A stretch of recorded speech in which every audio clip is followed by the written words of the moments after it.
सभी को जय मसीह की। मैं एक नया वीडियो लेकर आपके बीच में आया हूं और हम एक श्रृंखला के ऊपर बातें कर रहे हैं कि मसीही विश्वास के बुनियादी सिद्धांत। और आज के दिन में हम बात करने जा रहे हैं कि त्रिएकता क्या है।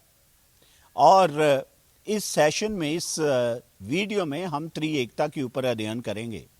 और यह मसीही समाज में, मसीही विश्वास में सबसे महत्वपूर्ण विषय है कि हम इसे समझने की कोशिश करें। हालांकि यह बहुत ही कठिन है कि हम त्रिएकता को समझ पाएं। इस पाठ में और इस अध्याय में हम 3 बातें त्रिएकता के विषय में देखने जा रहे हैं। सबसे पहली बात है कि पिता, पुत्र अर्थात प्रभु यीशु मसीह और पवित्र आत्मा, यह तीनों विशिष्ट व्यक्ति हैं। दूसरी बात, पिता, पुत्र और पवित्र आत्मा तीनों पूर्ण परमेश्वर हैं। और तीसरी बात, केवल एक ही परमेश्वर है। आइए हम सबसे पहले देखते हैं कि त्रिएकता बाइबल में कहां पाई जाती है। त्रिएकता का अर्थ है एक परमेश्वर जो 3 व्यक्तियों के रूप में अपने आप को प्रस्तुत करता है। इसका अर्थ यह नहीं है कि 3 ईश्वर हैं। बहुत सी बाइबल में स्थान है जहां पर हम त्रिएकता के विषय में इशारों को देख सकते हैं, परंतु सबसे बढ़िया है उत्पत्ति की पुस्तक उसके 1 अध्याय के 26 वचन में। इस आयत में परमेश्वर कहता है कि आओ हम मनुष्य को अपने स्वरूप पर बनाएं, हम उसे अपने जैसा बनाएं, अपनी समानता में बनाएं। जहां पर पिता बोल रहा है, परंतु वह किससे बोल रहा है? क्या वह अपने आप से बोल रहा है? नहीं, वह यीशु से और पवित्र आत्मा से बात कर रहा है। यह आयत हमें सिखाती है कि परमेश्वर में एक मनुष्य से अधिक हैं। और यह पहली तस्वीर है जिसे हम बाइबल में त्रिएकता के विषय में देखते हैं। दूसरी जो उदाहरण है वह यीशु के बपतिस्मे की है। मत्ती उसके 3 अध्याय के 16 और 17 वचन में बाइबल हमें सिखाती है कि स्वर्ग खुल गया और पवित्र आत्मा कबूतर की नाई यीशु के ऊपर आकर ठहर गया। और स्वर्ग से एक आवाज आई, यह मेरा प्रिय पुत्र है जिससे मैं अति प्रसन्न हूं। जहां पर हम त्रिएकता के 3 सदस्यों को देखते हैं, जहां पर पिता परमेश्वर बात कर रहे हैं, पिता पुत्र परमेश्वर अर्थात प्रभु यीशु मसीह बपतिस्मा लेकर बाहर आ रहे हैं और पवित्र आत्मा यीशु के ऊपर आकर ठहर रहा है। यह 2 उदाहरणें हैं बाइबल में जो बहुत ही स्पष्ट रीति से बताती हैं कि बाइबल में त्रिएकता पाई जाती है। अब हम देखेंगे कि त्रिएकता का अर्थ क्या है। बाइबल हमें त्रिएकता के विषय में 3 बातें बताती है। सबसे पहली बात कि परमेश्वर 3 व्यक्ति हैं। दूसरी बात, यह तीनों व्यक्ति पूर्ण परमेश्वर हैं। और तीसरी बात, केवल एक ही परमेश्वर है। आइए अब हम थोड़ा गहराई में जाकर इन्हें देखते हैं। सबसे पहली बात, जब बाइबल कहती है कि परमेश्वर 3 व्यक्ति, इसका अर्थ है कि पिता, पुत्र और पवित्र आत्मा नहीं है। इसका यह भी अर्थ है कि पुत्र अर्थात प्रभु यीशु मसीह पिता और पवित्र आत्मा नहीं है।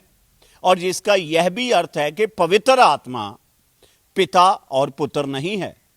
और इसे हम स्पष्ट रीति से यीशु मसीह के बपतिस्मे के समय पर देख सकते हैं। दूसरी बात है कि यह तीनों व्यक्ति पूर्ण परमेश्वर हैं। और इसका अर्थ यह है कि त्रिएकता के तीनों व्यक्ति पिता, पुत्र और पवित्र आत्मा 100% ईश्वर हैं। और इसका अनुमान आप पहली आयत से लगा सकते हैं जहां पर पिता परमेश्वर बात कर रहा है। बाइबल हमें यह क्लियरली सिखाती है कि यीशु मसीह परमेश्वर है। कुलसियों उसके 2 अध्याय के 9 वचन में पौलुस कहता है कि यीशु परमेश्वर है। और क्या आपको याद है जब थोमा प्रभु यीशु मसीह के पुनरुत्थान के पश्चात यीशु मसीह से मिला तो उसने उसे क्या कहा? उसने यीशु की ओर देखा और कहा, मेरे प्रभु, मेरे परमेश्वर। यूहन्ना 20 का 28। अब क्या यीशु ने थोमा को रोका कि उसने उसे परमेश्वर क्यों कहा? नहीं। यीशु ने उसे क्यों नहीं रोका?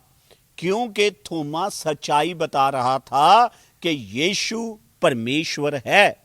वास्तव में यूहन्ना ने जब यीशु समाचार लिखा तो उसने कहा कि मैंने यह इसलिए लिखा है ताकि लोग विश्वास करें कि यीशु मसीह है परमेश्वर का पुत्र। यूहन्ना 20:31। जब हम बाइबल का अध्ययन करते हैं तो हम देखते हैं कि पवित्र आत्मा भी परमेश्वर है। प्रेरितों के काम उसके 5 अध्याय में एक घटना हुई है और यह बहुत महत्वपूर्ण घटना थी प्राचीन कलीसिया के लिए। और प्रेरितों के काम उसके 5 अध्याय में 2 लोग हैं, अननिया और सफीरा, पति पत्नी। उन्होंने अपनी जमीन को बेचा और उसमें से कुछ पैसा उन्होंने अपने पास रख लिया और कुछ कलीसिया को दे दिया।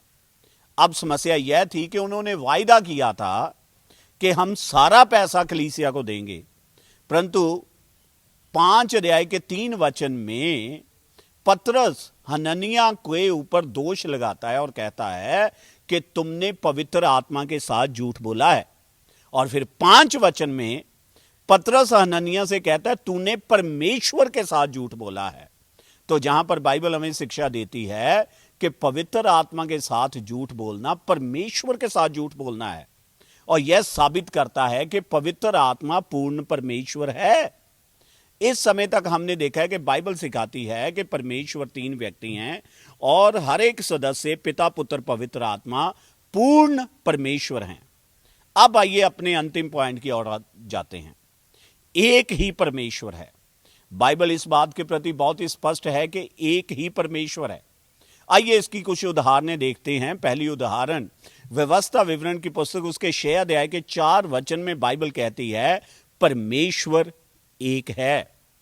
परमेश्वर लगातार इस बात को कह रहे हैं कि वह एक ही है। इसकी दूसरी उदाहरण यशायाह उसके 45 अध्याय के 5 वचन में पाई जाती है, जहां पर वह कहता है मैं प्रभु हूं, मैं परमेश्वर हूं, मेरे बिना कोई और परमेश्वर नहीं है। और तीसरी इसकी एग्जाम्पल पहला तीमुथियुस उसके 2 अध्याय के 5 वचन में पाई जाती है, जहां लिखा है एक ही परमेश्वर है। आप देखें, त्रिएकता की शिक्षा को समझना बहुत ही कठिन है, और यह इसलिए भी कठिन है क्योंकि आप इसके लिए किसी उदाहरण को नहीं दे सकते जो सही रीति से त्रिएकता को विवरण दे सके। जब भी हम त्रिएकता को साधारण बनाने की कोशिश करते हैं तो हम असफल हो जाते हैं, और इसके कारण हम कुछ ऐसी बातों पर विश्वास करते हैं जो बाइबल के विरोध में है। संक्षेप में, त्रिएकता की शिक्षा एक ऐसी शिक्षा है जिसे हम पूर्ण रीति से कभी नहीं समझेंगे, और क्योंकि यह हमारी समझ से बाहर है। और एक बात यह भी है क्योंकि बाइबल कहती है व्यवस्था विवरण उसके 29 अध्याय के 29 वचन में कि वेद की बातें परमेश्वर की हैं। आइए अब हम देखते हैं त्रिएकता में प्रत्येक जो व्यक्ति है उसका रोल क्या है, उसकी भूमिका क्या है। और इसके लिए हम एक उदाहरण लेते हैं, हमारी मुक्ति की उदाहरण। अब पिता परमेश्वर ने हमारी मुक्ति की योजना बनाई। हम इसके विषय में यूहन्ना 3 अध्याय के 16 और 17 वचन में देखते हैं कि पिता परमेश्वर ने पुत्र को इस संसार में भेजा कि उसकी योजना को पूरा करे। और दूसरी बात, अब यीशु ने पिता की आज्ञा का पालन किया और हमारे लिए उसने मुक्ति को प्राप्त किया। यीशु ने कहा मैं स्वर्ग से आया हूं ताकि मैं अपने पिता की इच्छा को पूरा करूं, यूहन्ना 6:38। और पिता की इच्छा यह थी कि यीशु हमारे पापों के लिए मरे ताकि हमें मरना ना पड़े, इब्रानियों उसके 10 अध्याय के 10 वचन। पिता और पवित्र आत्मा हमारे पापों के लिए नहीं मरे, प्रभु यीशु मसीह हमारे पापों के लिए बलिदान हुए। अब पवित्र आत्मा का क्या भूमिका थी हमारी मुक्ति में? उसने यीशु और पिता की आज्ञा को माना। अब पवित्र आत्मा की क्या भूमिका है? वह पिता और पुत्र के द्वारा भेजा गया है ताकि वह लोगों को पाप के विषय में कायल करे और उन्हें यीशु के पास लेकर आए। पवित्र आत्मा हमारी मुक्ति के काम को पूर्ण करता है जिसकी योजना पिता ने बनाई थी और जिसे यीशु ने आरंभ किया था। छुटकारे के समय में पिता, पुत्र और पवित्र आत्मा तीनों के विशिष्ट भूमिकाएं थी। पिता ने योजना बनाई और पुत्र और पवित्र आत्मा को भेजा। पुत्र ने पिता का आज्ञा पालन किया, पवित्र आत्मा ने पिता और पुत्र का आज्ञा पालन किया। पुत्र और पवित्र आत्मा हालांकि उन्होंने पिता की आज्ञा पालन किया, पर फिर भी वह ईश्वरता में पिता परमेश्वर के तुल्य हैं। तो त्रिएकता एक ऐसा भेद है जिसे हम पूर्ण रीति से कभी नहीं समझेंगे जब तक हम स्वर्ग में नहीं चले जाते। और आज के इस अध्याय में हमने देखा है कि बाइबल हमें 3 बातें सिखाती हैं। कि एक ही परमेश्वर है, और त्रिएकता का अर्थ यह नहीं है कि हम 3 देवताओं के ऊपर विश्वास करते हैं और परमेश्वर जो है वह 3 व्यक्तियों के रूप में अपने आप को प्रकट करता है, पिता, पुत्र, पवित्र आत्मा। और यह तीनों व्यक्ति त्रिएकता के 100% परमेश्वर हैं। पिता, पुत्र, पवित्र आत्मा पूर्ण रीति से परमेश्वर हैं। मैं आशा करता हूं कि इस शिक्षा के द्वारा आपकी सहायता होगी कि आप मसीह के पीछे चलते जाएंगे और मसीह में बढ़ते जाएंगे। प्रभु आपको आशीष दे। जय मसीह की।